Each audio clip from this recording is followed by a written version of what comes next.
What popular fish Pokemon is broken in Pokérogue? If you said Seeking or Relicanth, you are wrong. They were never popular. And neither is this Pokemon that we're going to talk about today, Lumineon. Lumineon might genuinely be one of the most forgettable Pokemon ever. If not for the fact that whenever people come up with a list of forgettable Pokemon, Lumineon is always on there, which means that people are remembering it. It's a paradox. So what is the most forgotten Pokemon? It's actually Ash's Primate. Will that guy ever get the spotlight he deserves? Lumineon, what does it do? Well, it's not terribly fast, and it doesn't have great defenses. Its attack stats aren't very good. Actually, looking at its base stats, were Game Freak... What were they trying to say here? They should give this spread to Vaporeon. It's the most compatible for... There's a good reason Lumineon is not used in competitive Pokemon. But I have 4 even better reasons why you should use it in Pokérogue.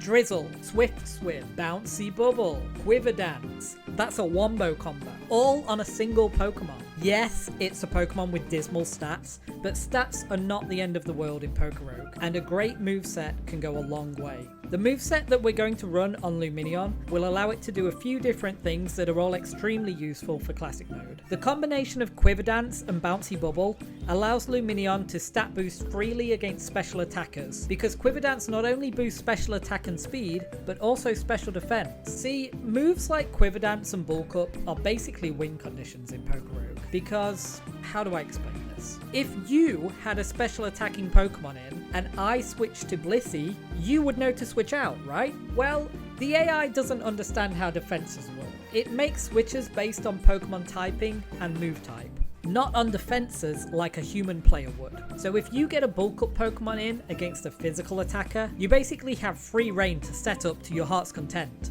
Now, combine this with a move that can also heal you back up, such as Strength Sap, Drain Punch, Bouncy Bubble, and you can not only get to +6 in your respective stats, but also be at near max health when you KO your opponent's Pokemon. So here we have Lumineon, a Pokemon with, let's be honest, some of the worst stats of any fully evolved Pokemon ever, and with just these 2 moves, it's capable of becoming a legitimate threat. But the fun doesn't stop there. Lumineon has more tricks in its kit that make it seriously powerful. Freeze Dry is a base 70 power Ice-type move that hits water Pokemon for super effective damage. On its own, it's useful coverage if somewhat underwhelming at only 70 base power. But combined with a water move, that gives Lumineon neutral coverage against nearly every Pokemon in the game. Some notable exceptions are Dry Skin Jinx, she forgot to moisturize, Thick Fat Walrein, and everyone's favourite exception, Shedinja. So with just these 3 moves, Lumineon has some of the best coverage available, a way to stay healthy throughout the battle, and both offensive and defensive capabilities thanks to Quiver Dance. The last move slot is a bit of a weird one to fill. Lumineon doesn't really need any more coverage, and it doesn't have that many options available to it. Dazzling Gleam, Air Slash, and Signal Beam are its best options, and they don't hit anything that important, so I would recommend you actually go with a more powerful water move in the last slot, because you're going to be attacking in the rain a lot of the time, and Bouncy Bubble is only 60 base power. A more powerful water move is usually going to do more damage in most situations than a super effective hit from the coverage options just mentioned. Just do the math quickly and you'll see what I mean. A super effective Dazzling Gleam is going to hit for roughly 160 base power.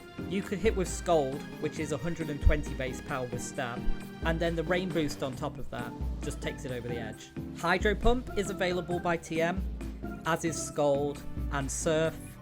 Origin Pulse is a rare egg move for Lumineon too, so there's plenty of options. I settled for Surf because I don't like missing. The only level up move I can see having any use for Lumineon is probably Soak. Soaking Eternatus is always a fun strategy, and you've got a little combo there with Soak and Freeze Dry, but it's very niche and you're probably better off in most situations sticking with an attacking move. Let's talk quickly about Drizzle and Swift Swim as a combination. because they obviously have fantastic synergy with each other, but due to rain only lasting 5 turns, it's not quite as broken as you might think, because you usually want to spend the first turns of the battle using Quiver Dance. Those are turns that you're not going to be attacking with your rain boost, so you have to make a decision during the battle when you're going to pull the trigger and start attacking. I think 2 Quiver Dancers and then sweeping is usually the sweet spot, but it's going to change on a case-by-case basis. So use your intuition and react accordingly. Between Quiver Dancing and healing with Bouncy Bubble, you might find that you spend the first 5 turns of the battle just trying to get your stats up and stay healthy, which is fine. Swift Swim means that you're going to be moving first most of the time, and being able to get a fast Quiver Dance off can help you tanking some powerful special attacks right off the bat. The Drizzle Swift Swim combo is much more powerful in the early game than it is in the late game. This is because you don't need to be Quiver Dancing as much in the first 100 or so waves, and Finneon's lower base stats have less of an impact early on. Being able to go first with Swift Swim and hitting with those boosted bouncy bubbles is extremely powerful. So there's Lumineon, it's absolutely wild. If this thing had decent stats, it would be beyond broken, but it is held back a little bit by those mediocre bases. If you're not convinced, and I know there's probably some haters out there, that's okay. The footage playing here is of me 6-0ing all of the Elite Four and the champion with Lumineon without switching, just a complete solo run. I think that's pretty impressive for a 460 base stat fish that nobody remembers or cares about. So has this endeared Lumineon to me any, now that I've had a chance to use it in Pokérogue? Not really. I still think it's a bad Pokemon. I don't like its design. I don't like its face. It's just its face looking all smug with those droopy eyes and the slightly turned up smile. And it's too round. It has no business being that round. If you're an animal, then you should be like less of a shape. You should have some lumps or something, you know? Have some character to you, some scars. You can't just be out here swimming through the ocean looking like a painted egg. It's not polite. Also, while I was researching this video, I found out that Lumineon is capable of bioluminescence, but that's not reflected in its move pool at all. Like, it should have a few more beam attacks or tail glow maybe, or some electric attacks.